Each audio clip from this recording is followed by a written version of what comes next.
Chairman Turner, Member Carson, esteemed members of the House Permanent Select Committee on Intelligence, thank you very much for the opportunity to speak with you today on worldwide threats. As Vice President and Senior Director of the Scowcroft Center at the Atlantic Council, I oversee a 40-person nonpartisan team focused on global strategy, and I'm pleased to share with you some of our insights from our work. Many of us, including myself, are former members of the IC. I'm also honored to serve on the Congressional Commission on the Strategic Posture of the United States. I don't plan to focus on strategic forces in my opening remarks, but happy to discuss that later in the session. After World War II, the United States and its allies built what has been referred to as a rules-based international system.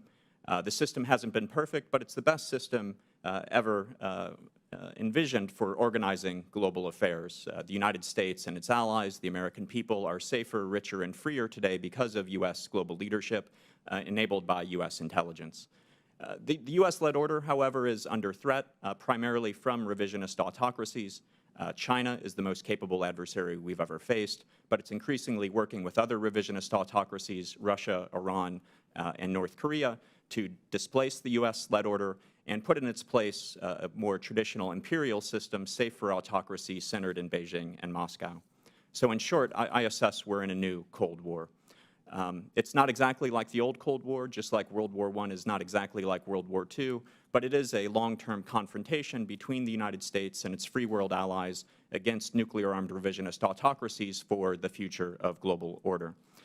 Moreover, there's the risk that the new Cold War could turn hot. There are already major wars in Europe and the Middle East. China is increasing military coercion against U.S. allies and partners in Asia, including threatening to take Taiwan.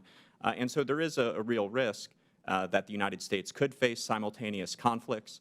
The Strategic Posture Commission recommended that the United States have a strategy to deter and, if necessary, defeat Russia and China at the same time.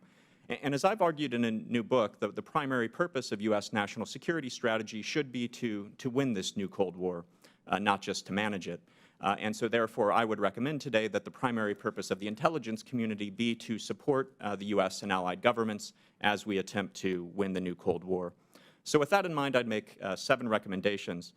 First, the National Intelligence Council is slated to produce a new global trends report. These reports often include scenarios about the future of global order.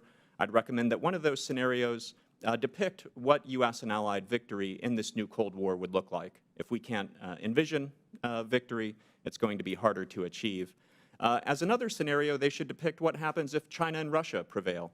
What does a world dominated by China and Russia look like? And then they should publicize this information, including testifying before this committee, to convey to policymakers in U.S. and allied capitals and our publics what the stakes are. Second, I'd recommend that the IC, if it's not doing it already, produce a tracker to measure our adversaries' progress relative to the United States and its allies in key areas of the competition, economic, technological, military, to see whether we're maintaining our lead, making progress toward our goal of victory, or are we at risk of losing. As the famed management consultant Peter Drucker said, if you can't measure it, you can't improve it. Third, I would recommend that the intelligence community produce a national intelligence estimate on strategic simultaneity. What are the risks of simultaneous conflicts? What are our adversaries' motivations and intentions when it comes to simultaneous attacks on the U.S. alliance system? What would be the implication for U.S. interest if there is simultaneous major power conflict? So in sum, simultaneity should be a formal priority of the intelligence community. Fourth, intelligence support to deterrence should be a priority, just like it was during the Cold War. IC analysts should take courses in deterrence theory and practice, and they should assess what is it that our adversaries hold at value, how can we hold that at risk, how do adversaries calculate the cost and benefit of aggression. Fifth, the IC should change the way it recruits and trains analysts to meet the intelligence requirements of the new Cold War. Analysts should read more about strategy and history and less tactical reporting about current events. We need less analysis, which literally means to break things down, and more synthesis, which means to combine parts into a coherent whole so that policymakers can see the big picture. Sixth, the U.S. alliance system is one of its greatest strengths in this new competition. We should continue to work to break down barriers to better share intelligence with our allies. Seventh and finally, the United States should pursue a policy of selective de-risking from China. We just saw the Biden administration announce new tariffs earlier this week.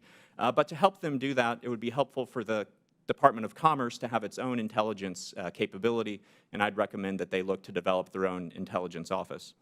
So after the end of the Cold War, after 9/11, the IC had to transform itself. This committee played an important role in that process. Once again, as we enter this new period of strategic competition, I think the IC will have to transform itself again, and once again, this committee can and should play a key role. So thank you for the opportunity to be here today, and I look forward to your questions. Thank you, Kerr Bingham.